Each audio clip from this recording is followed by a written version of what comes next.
If you can identify yourselves, who you represent. You have 10 minutes for your presentation, and there may be questions afterwards. Sure, thank you. My name is Tim Anderson, and this is Cheryl Stanichuk, and we represent the Canadian Union of Public Employees. And we are here before Council to follow up on our presentation to Executive Committee last week on the new wastewater treatment plant. We are well aware that the federal government has imposed new regulations for wastewater treatment on municipalities, but without infrastructure funding to assist with such upgrades.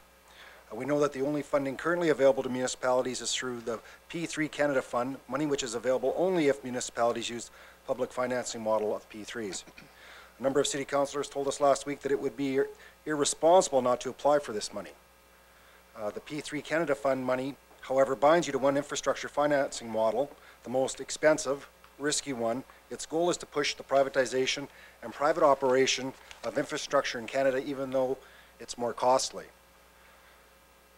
The federal government shouldn't force municipalities to do P3s and privatize public services and operations as a condition of receiving funding. Other municipalities, especially in BC, have opposed this model and have passed resolutions calling on the federal government to develop alternative funding for municipal infrastructure. We urge the City of Regina to also pressure the federal government to provide infrastructure funding without determining the delivery model. The wastewater treatment plant business case admits that the construction manager at risk, design build, the CMAR-DB, would be less expensive than the P3 model. But once the consultant considered the possibility of $50 million in funding from P3 Canada, then his recommendation was slanted towards the P3 model.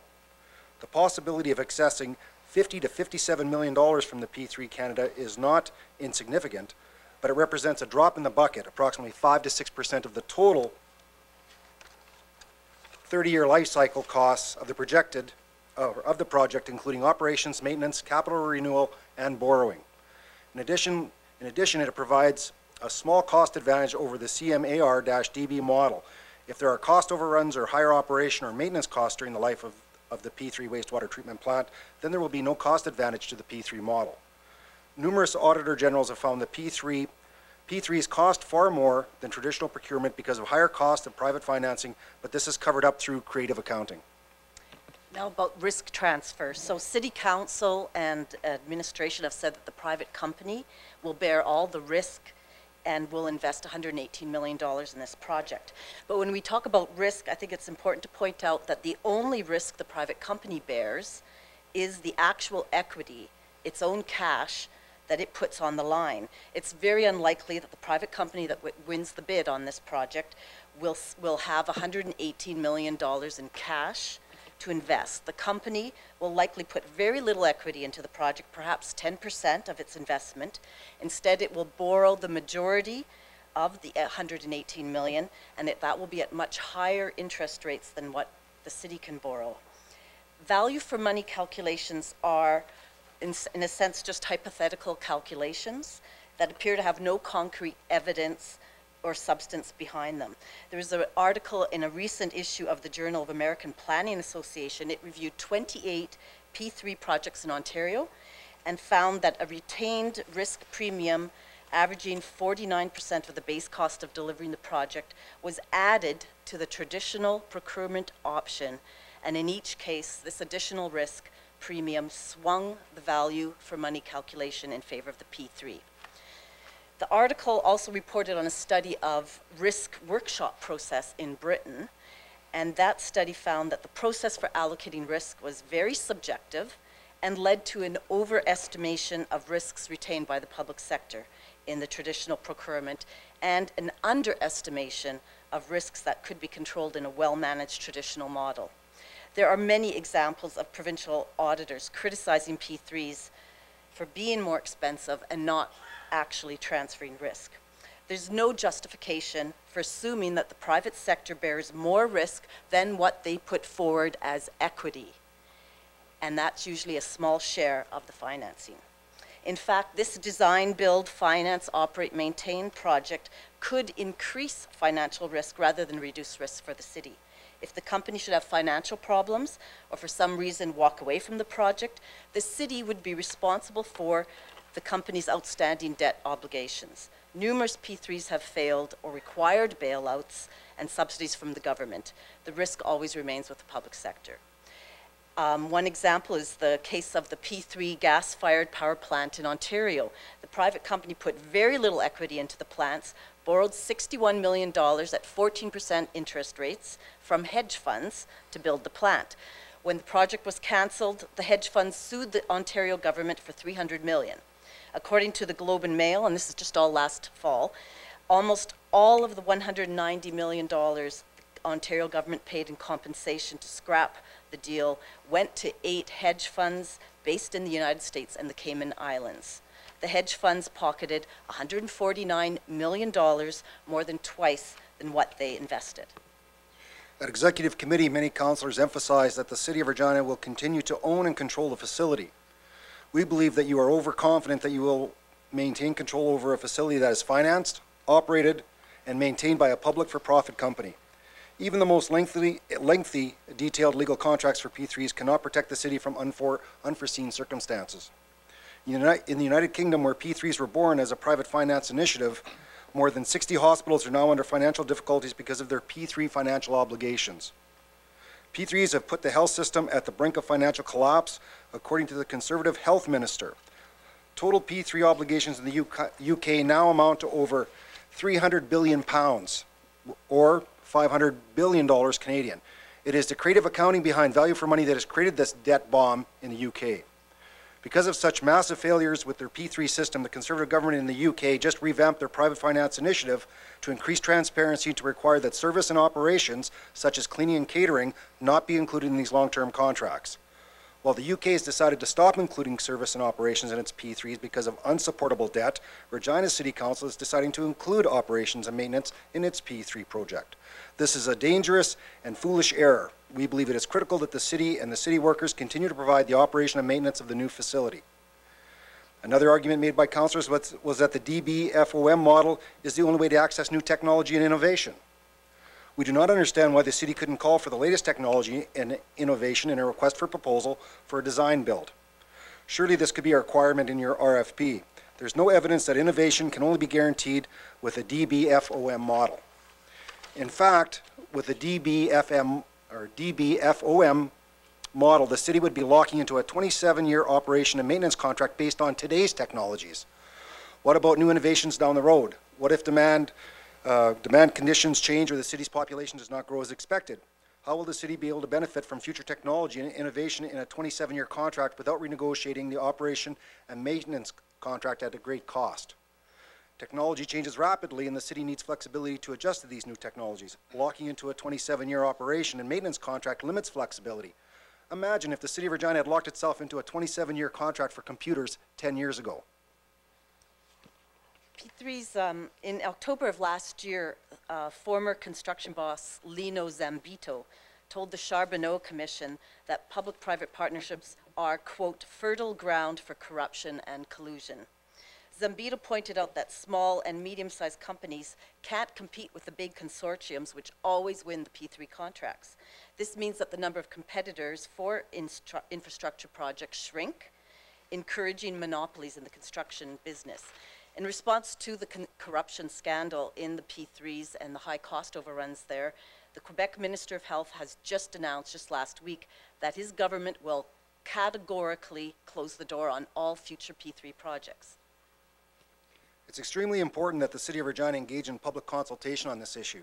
You will be locking the city into a 30-year construction, finance, operation, and maintenance contract at the cost of close to $1 billion. Future City Council's hands will be tied. This 30-year contract will cost a minimum $12,000 per household, and residents have not had a say on this. Last December, a Viewpoints research poll shows that over 64% of Saskatchewan residents think that it's better for cities to build and operate infrastructure themselves. Last year, the government of Manitoba passed legislation requiring all public sector entities, including municipalities, to hold public consultations before the bidding process begins and before agreeing to any public-private partnerships. The legislation also obligates the public sector to appoint an independent fairness monitor to oversee and review the bidding process. For public entities to publicly report the terms of the P3 contract and provide regular status reports. It is important to point out that P3s aren't just about building infrastructure. They provide a safe investment vehicle for equity funds and the wealthy.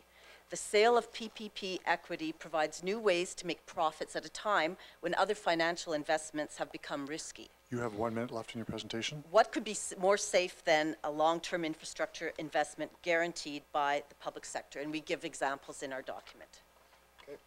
So finally, we'd like to comment on the city's legal obligations to respect and uphold the collective agreement with QP Local 21.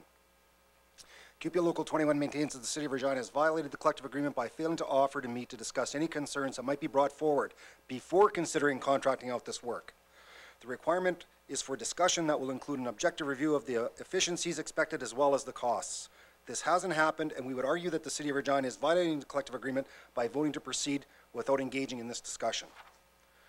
We are extremely disappointed that the City of Regina is embracing public-private partnerships. Over the past year, our union has made many presentations to Council outlining the dangers of going down the privatization road. The evidence is strong. P3s cost more than traditional procurement.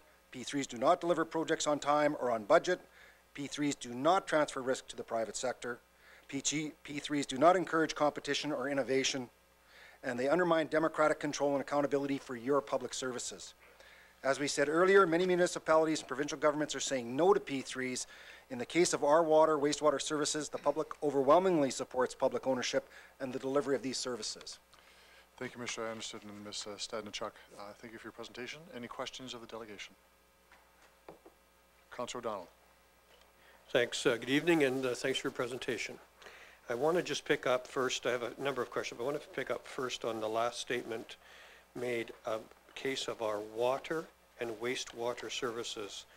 Am I missing something, or is this report not just about wastewater?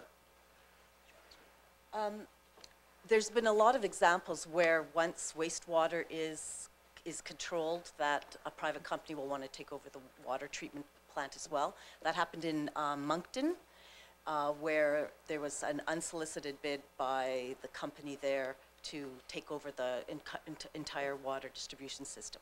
Right. Councillor O'Donnell. I want to just ask a question. I know that reference, I apologize because I've read a couple of your documents. Can't remember if you said tonight or if it was earlier that you referenced the Hamilton situation. If I remember correctly, that was sole source, not competitive bid. Is that correct? I'm not sure of that. No problem. But, okay. Yeah, no problem. I was looking for a benchmark on that. I want to go backwards a little bit, if you would help me, please. You're aware that when FCM hosted a national conference back in June, that Paul Moist hosted a session with Mr. Loxley and a lady from Abbotsford, and you're aware that Regina City Council had 3 members at least in attendance. Are you aware of that? Yes. Good. And you're aware that at that time, Dr. Loxley's book was mentioned. I have a copy in my hand, and that we in fact ordered a copy to make sure that all of the then councillors would have one. Are you aware of that? Yeah, and that's excellent. Perfect. That's actually, I think, like he's written a couple of other more in-depth books and articles. Right. So I have the asking the questions document. So you're aware that we in fact had that on the last council, and that everybody's here. And I'm assuming that it would be your preference that these questions be in fact answered. Is that correct? Okay. So I want to go in a little different direction. Just want to make sure we're all on the same page. Are you aware that the Federation of Canadian Municipalities advanced to the federal government the notion of investing in infrastructure, and within that infrastructure, a fund of $300 million was asked? Are you aware of that? Yes, we are. Good. And you understand that both at FCM and at other provincial organizations, we have asked for options when it comes to P3s, when it comes to funding infrastructure, et cetera. You're aware of that, right? And you're aware that the provincial government is not providing any funding despite changing the regulations for this wastewater-only treatment plant. You're aware of that? Yep. Good, perfect. Just along on the same page. Thank you. Thank you, Councillor O'Donnell. I think one of the comments I'd make back to you, Councillor O'Donnell, though, is that the $50 million you're getting from the federal government is a drop in the bucket compared to the $1 billion total cost. So again, I mean, we're wordsmithing here and playing semantics. It really, I know what you're trying to get at, but $50 million does not equate to signing a long-term maintenance operation for our wastewater treatment plant. It doesn't make financial sense. Thank you, Mr. Anderson. Any other questions of the delegation? I have one, just to clarify, Mr. Anderson, is the report that we had last week for your submission, talked about, and I want to be careful how I say this, that the borrowing by the private sector, because I'm assuming in your report talked about the size of the companies that would be involved, would actually have lower interest rates and closer to government interest rates. This report says something different. So I'm just wondering, which is it?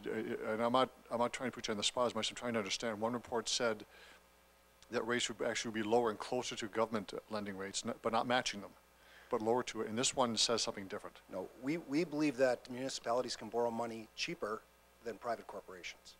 Understood, but your report says something different. Are Any you comment on referring that? to what was posted with the agenda on Friday? Because that wasn't what we submitted, because we had submitted this. Okay, I which received you now another have, report yeah. that came, I won't debate it, that's Okay. fine, we'll let Okay. that go. Any other questions of the delegation? Councillor Fraser. Through you, Mr. Mayor, thanks a lot. Thank you both for your presentation. There's a lot of complex issue, a lot of valid concerns here. Just wondering if you have any anything else to add, or if you have any, I know we have lots of things to get through tonight, but if you have any concise questions you'd like asked of admin after this, Well, thanks. I mean, one of the things that, Just on procedure, Councillor Fraser, they cannot ask questions. Why? They can answer your questions, Well, that but was my they can't question. they can't ask questions. Just be clear. well, one of the comments I'd like to make, Councillor Fraser, is that, you know, they say that these corporations have all this knowledge and all this innovation technology. Well, I can tell you in most cases what they do is they hire the existing people from either the municipality or those people that work in those plants. So really what they're doing is they're taking our knowledge and our ability, and that's what's being used to run the plant. So as for their knowledge and innovation, I would question that. Okay, anything else to add? It's a question. Well, we've got a few things to add, but I think I'll refrain. Okay, thanks for your time. Thank you. Well, the point I'm making is that the delegation cannot ask questions. They can answer questions from members of council. That's always been the procedure. No other questions? Thank you very much. You can return to the gallery and we'll consider the next delegation. D13-15, Jim Elliott. Good afternoon, Mr. Elliott. If you could identify yourself, who you represent, and you have 10 minutes for your presentation, and there may be questions from members of council afterwards. Thank you, Mr. Mayor and members of council. My name is Jim Elliott. I'm here on behalf of the Regina chapter of the Council of Canadians, one of 5 chapters in Saskatchewan and 70 across Canada. We're here tonight to oppose the public-private partnership option that has been outlined in your report. We, like others across Canada and around the world, see P3s as not the right path to go, and we're opposed to this proposal going ahead for the following reasons. First one is extra costs. This renewal project will clearly cost more money up front, many millions of dollars. As was stated before, private investors cannot get as good an interest rate as on loans that municipal governments can get today. This renewal project will cost more money to finance in the long term, and this will be seen as a cash cow to corporations in the city, and its taxpayers will be paying 10 to 20% profit over and above labor and material costs. And we will essentially be adding them to the public trough for the next 30 years. This project is already costing the city additional upfront management and consultant fees even prior to putting the bid out to tender. This tendering process will require us to send this out to the entire world and not just to Canada. Negotiations on the contract will be additional costs above what would be done in other models of procurement. This project opens the city of Regina up to legal challenges and potential lawsuits if a potential bidder feels that they have not been given the bid. These lawsuits are arbitrated by unaccountable tribunals that are secret and not appealable, and they can sue for lost profits, not simply just lost money. This could add millions of dollars to the costs and push us past the deadline demanded of us by the provincial and federal government. And if one needs to be frugal with their money and make the best financial choice, P3s are not the best choice. Second, is lack of risk transfer. This project does not transfer any risk of failure. Under the construction of the project, delays or other problems will be borne by the one holding the contract, the citizens of Regina.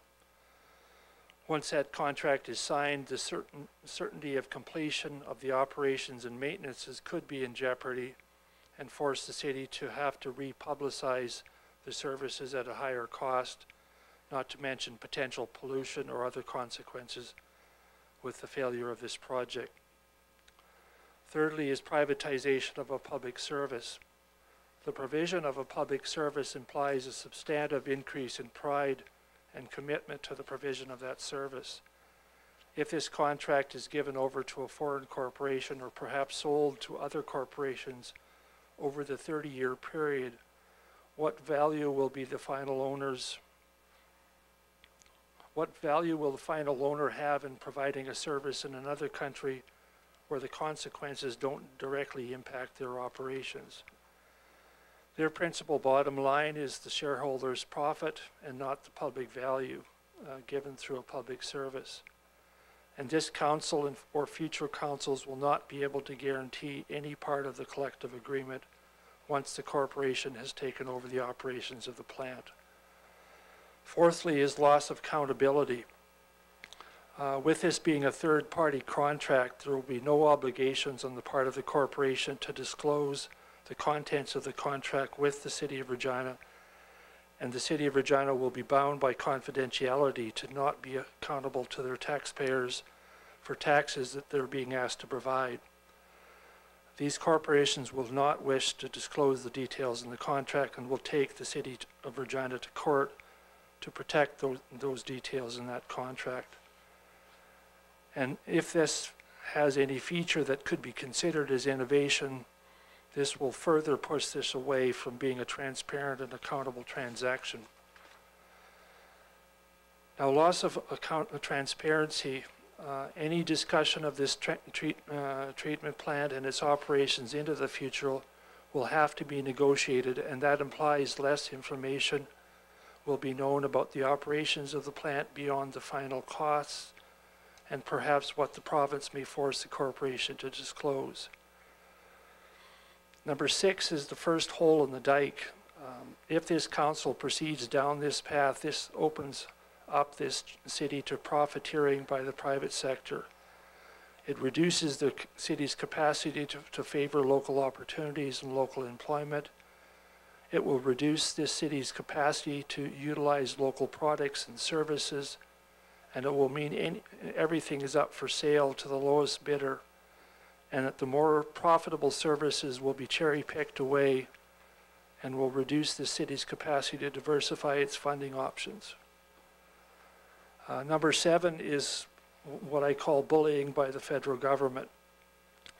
The use of a carrot of money to entice municipalities and provincial governments to utilize the P3 option is tantamount to either blackmail or bullying on the side of the federal government when the government knows the municipalities are strapped for cash.